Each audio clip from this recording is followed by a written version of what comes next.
Now, we're pretty much out of time, so I don't want to open up a can of worms. But if you men ask this, most people today, a lot of them don't believe in demons. They probably wouldn't really believe in ghosts, disembodied spirits. So, do you think that a lot of people then think they encounter aliens when they're actually encountering, these realities? Absolutely. In a word, yes. In a word, yes. So, Yeah. look,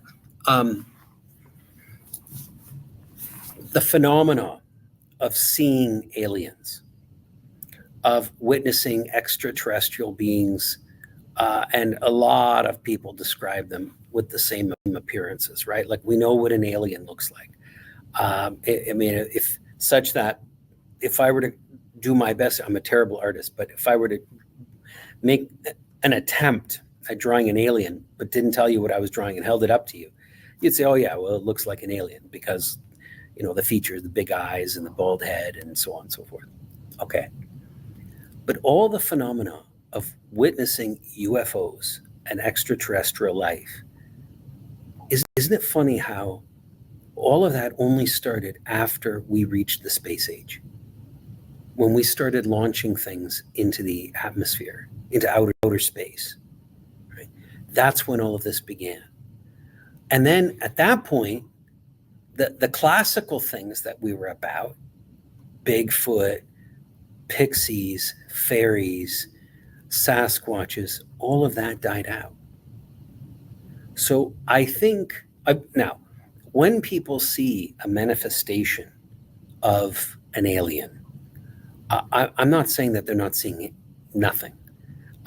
I do think, again, some people, their imaginations are so arresting, they're so powerful that they see things that are just not there. Their imagination causes them to perceive what is not real, to feel what is not real, and then they think they perceive it. However, I think there are people that have seen actual three-dimensional entities in front of them, spacecrafts, aliens, or so, even experience a touch. But I think what they're experiencing is a demonic touch, or a demonic mirage. And for what purpose? Well, the devil comes and presents himself within the cultural mask of his day. And the reason why he will do that is always to obfuscate the plan of God.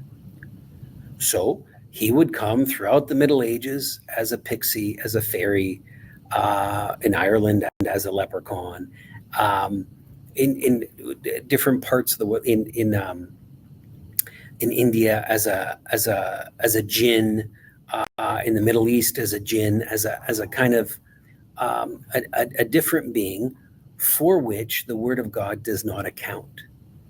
And so if the word of God doesn't account for a fairy, doesn't account for a leprechaun, and so on and so forth, then that puts a little bit of doubt. Well, maybe the picture of reality is not complete as it is given in the Word of God. Now that accomplishes a whole lot.